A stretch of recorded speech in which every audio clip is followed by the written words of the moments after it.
Okay, hello everybody. Sal DeFusco back. So this has been exciting as we slowly but surely begin to grow in our knowledge in playing the guitar. So far we have learned two chords, the C major chord and also the D minor chord. Now we're going to look at our third chord that is diatonic, meaning within the key of C major. So we're going to start on the third degree. So we did the C major, which started on the first degree, C, E, G. Then we started on the second degree and did D, F, and A. Now we're going to start on the third degree and go E. We're going to skip the F, G, skip the A, and B. So we have E, G, and B. So now, universally, the third diatonic chord in any major tonality is going to be just like the two chord. It's going to be minor. So we're going to play the E minor chords. Okay, now let's practice the E minor chord together. So now the E minor, we're going to see, is going to use all 6 strings. So it's a big fat chord. And we're going to start with our low 6-string E, which will be open. There it is. Now the next note we're going to press is a B, which is going to be using our second finger on the 2nd fret of the 5th string. So there you have it. 5th string, 2nd fret, 2nd finger. So now you want to play those individually. Make sure you can get the sound out of that. Good. And then together. Great. Now the next note is going to be E, which is a little tricky because you're going to put your 3rd finger using the 4th string in the 2nd fret also. So you're kind of squeezing both these fingers there, touching each other in 1 fret. So we got the E, we got the B, and then we got the E again. So you're going to be squeezing those 2 fingers tightly together in order to get that E minor right there, that E on the 4th string. So again, you want to use each string individually to make sure that you are getting sound. And then if you can get them all to ring individually, you can play them all together. Now the next note is going to be, as a matter of fact, the next 3 will be all open strings. So pretty easy. You got the G. Now you want to make sure that this note is on its fingertips enough where it's not choking that out. So again, you might want to just lift up your hand a bit. Make sure you're way on your fingertips so that you can get that G ringing. Then of course the B will be ringing. Very easy. And then E. So you got open E, B with the 2nd finger, E with the 3rd finger, then open G, B, and E. So once you get all those ringing beautifully all by themselves, then you can strum the E minor chord. Beautiful, fat sounding chord.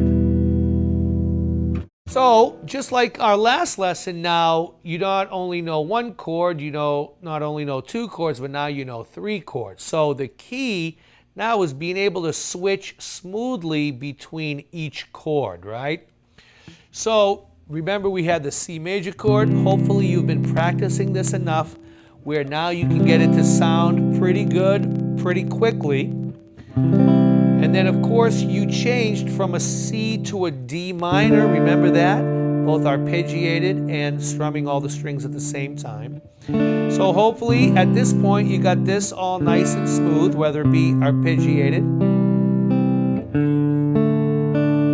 or strumming all at once, both chords. Now we want to be able to move smoothly to the E minor, either from C or from D. So let's start it from C first. So you got the C chord, right? Let's try it arpeggiated.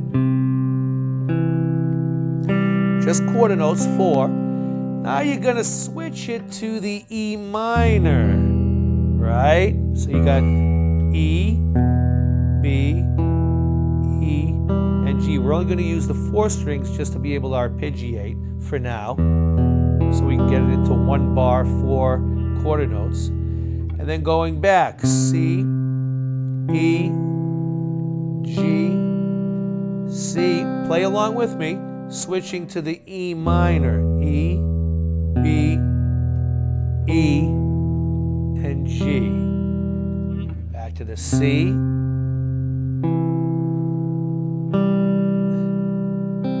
to the E minor, nice and relaxed. And once you've arpeggiated, then you can try to just strum all the notes 4 times. And E minor. You can do all the strings now with the E minor.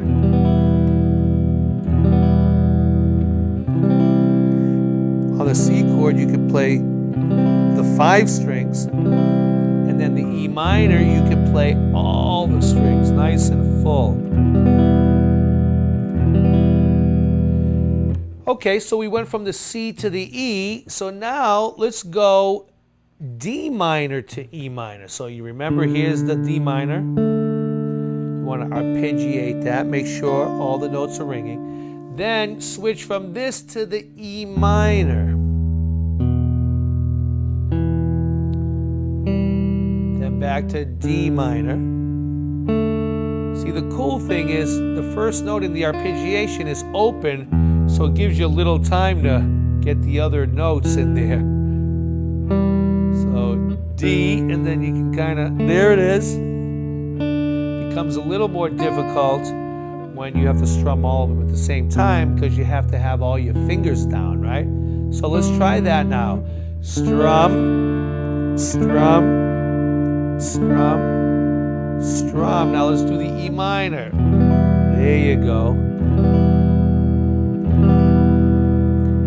Back to D minor. Top 4 strings.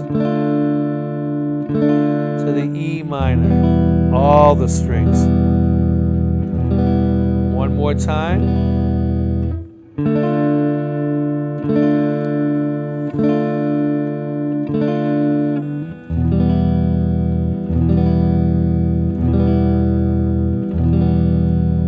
So lastly, what you could do now is combine all 3 chords. So you can go from C to D minor to E minor, or C to E minor to D minor. Just practice different combinations of the 3 chords that you know, and now we can start building chord progressions. So I hope you enjoyed that. So now we've learned 3 new chords. So as we continue to go, we're going to add more and more chords, and you'll be able to build a great library of chords so that you can play for any occasion. So thank you. See you next lesson.